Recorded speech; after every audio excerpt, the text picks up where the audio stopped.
Bismillahirrahmanirrahim. Assalamualaikum warahmatullahi wabarakatuh.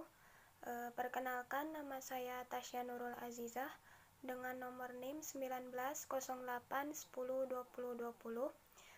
dari kelas PBA 3C.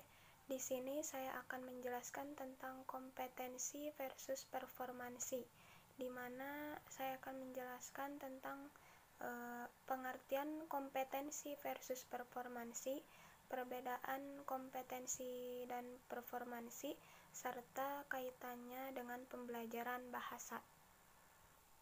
Nah, untuk yang pertama, yaitu pengertian kompetensi. Kompetensi atau kemampuan yang diartikan sebagai pengetahuan yang dimiliki oleh pemakai bahasa tentang kaidah-kaidah bahasa. Dalam hal ini, kompetensi mengacu pada pengetahuan gramatika.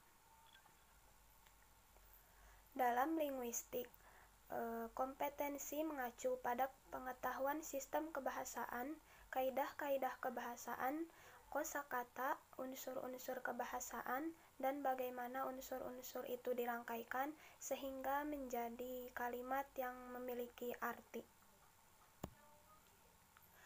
Pengetahuan ini diperoleh secara tidak sadar atau alamiah, secara diam-diam, secara intrinsik, implisit, intuitif, dan terbatas.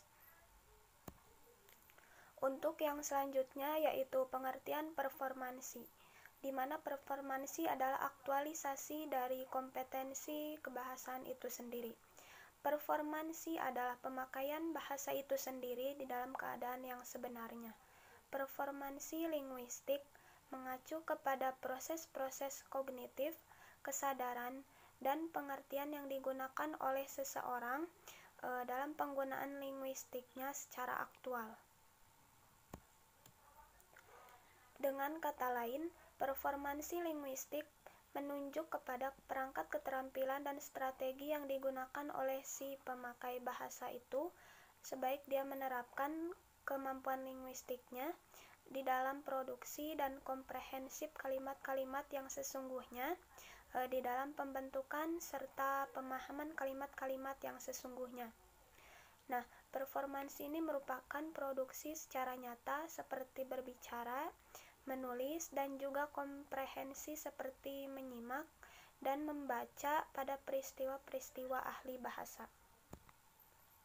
Untuk yang selanjutnya yaitu perbedaan kompetensi dan performansi.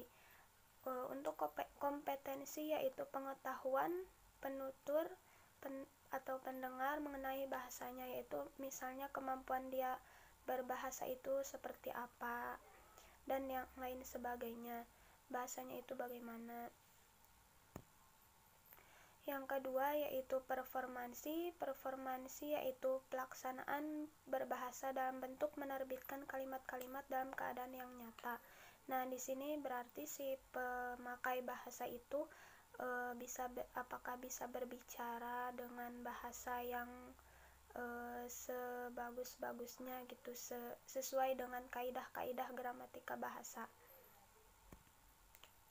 Untuk yang selanjutnya yaitu ada aspek kompetensi yang berkaitan dengan ilmu bahasa. Yang pertama yaitu ada sistem bunyi atau fonologi, yang kedua ada morfologi, yang ketiga ada sintaksis, yang keempat ada semantik, dan yang kelima yaitu penggunaan bahasa.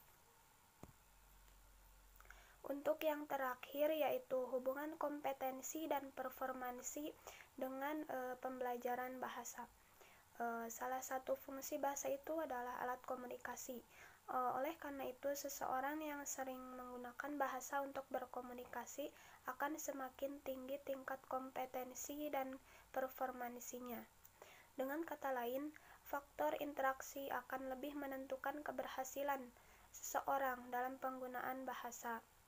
Nah, di dalam pengajaran sendiri kita memiliki asumsi bahwa pembelajar bahasa memproses kompetensi tertentu, dan kompetensi ini dapat diukur dan diteliti dengan cara mengamati performansinya tersebut. Misalnya caranya yaitu dengan tes atau ujian untuk mengetahui sejauh mana pembelajar dapat menunjukkan hasil kerjanya.